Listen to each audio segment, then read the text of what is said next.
Oh, hello. Yes, I am back. If you watched Raw, please tell me if I'm not alone in this. So I watched Raw.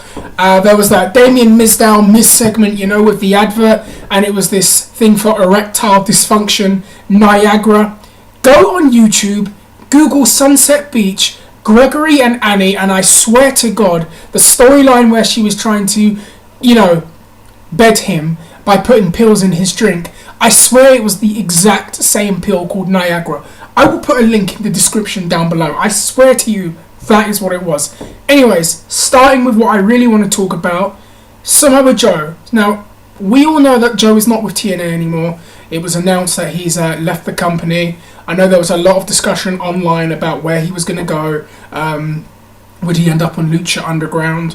Would he do AAA? Will he go to New Japan, Noah, Ring of Honor? Will he be kind of like Alberto Del Rio, where he kind of does all of them around the same time to what his schedule permits and allows? How is he going to juggle it all? And then there was the X Factor. What if WWE give him a call, give him the briefcase of money and say, come join us? Would he sign? And there was a lot of schools of thought when this was rumoured. When this was discussed, that if Joe is offered a deal, would WWE offer him a deal? And I know a lot of people said, well, he's not the typical kind of guy that WWE would go for. He's not that muscular, shredded, Chris Masters looking kind of guy. He's got the body that he has, and he's not kind of someone they would sign. But then to counter that, the argument was, look at some of the people they have signed lately, and look at some of the people that they have pushed. Granted, Daniel Bryan wasn't given, he was given a push. It's debatable depending on who you ask as to how strong and how great a push they gave him, but he was given a run. He got to headline a WrestleMania. CM Punk, the same thing, and he doesn't have that great body that you would think, a top WWE main eventer based on past history would go on.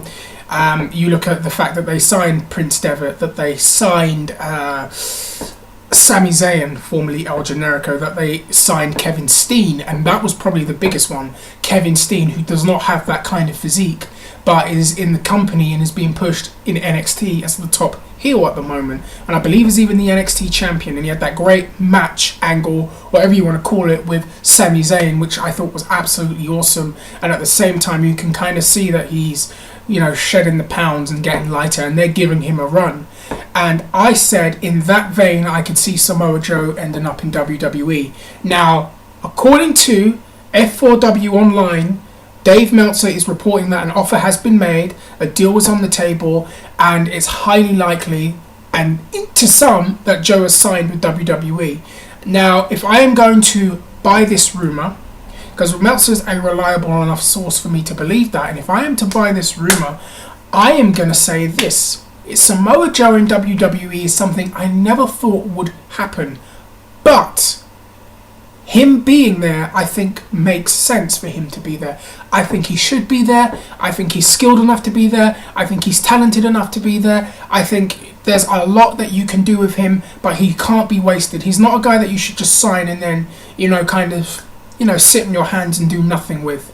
I think you have to kind of give him a little run on NXT, if NXT is not going to be its own brand and do its own touring, and then eventually plan to get him on the main roster.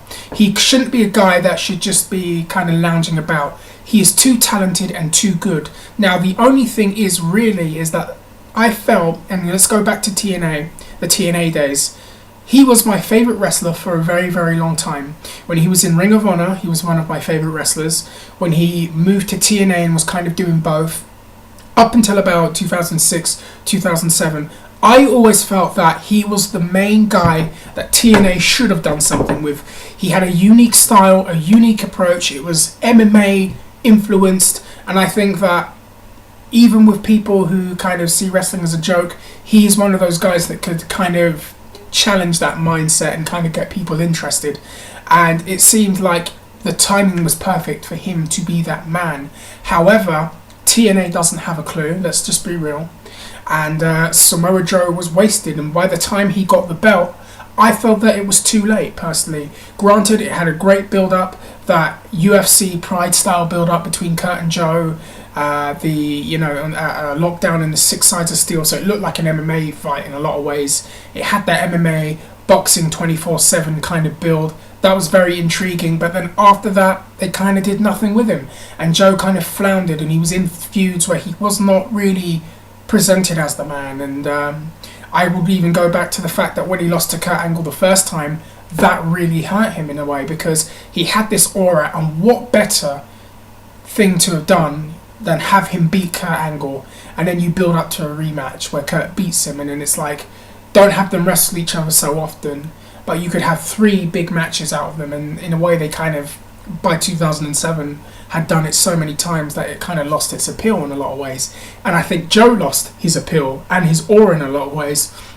And by the time we got to 2009, after he'd lost the belt to Sting, to me, he was not the same performer anymore. And he did that Nation of Violence gimmick, right? You know, when he had that thing on his face and he was threatening people with chainsaws and like butcher knives, and it was such a departure from what Samoa Joe should be that it just hurt him, and he was very out of shape from what we've seen him being, very injury prone at that point, and he didn't look as fired up or as motivated as he used to be. And it's like the passion kind of went out of him, and then it kind of came back, and then it went away, and then it came back, and then it went away.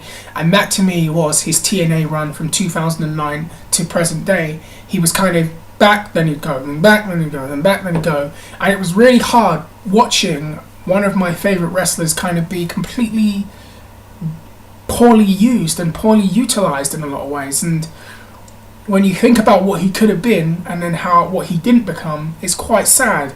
But that is the story of TNA. I mean, you could go through the entire roster of guys like Monty Brown, AJ Styles, Samoa Joe, people like that, and they've kind of just not been used in the way that they could have been and been what they should have been. And it's like they don't even have enough money to keep a Samoa Joe. So now they've basically kind of given him to WWE. And what do I think about him on the main roster? If he goes on the main roster, I think he has a lot of great matches that he could have. If I'm just looking at it from a match perspective, I think that him and John Cena would be great.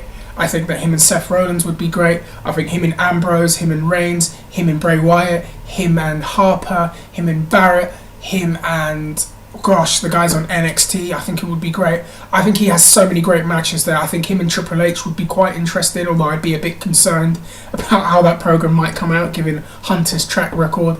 I think he'd have so many I think him and Rusev would be great. This is where they would benefit from a roster split, because to me, if you had a split roster, keep Samoa Joe on one roster, Rusev on another, they both stay unbeaten, and then they cross paths at WrestleMania. Unbeaten streak versus unbeaten streak. I think that would be phenomenal, and I think it would do phenomenal business, personally. I think he has so many things going for him in a lot of ways.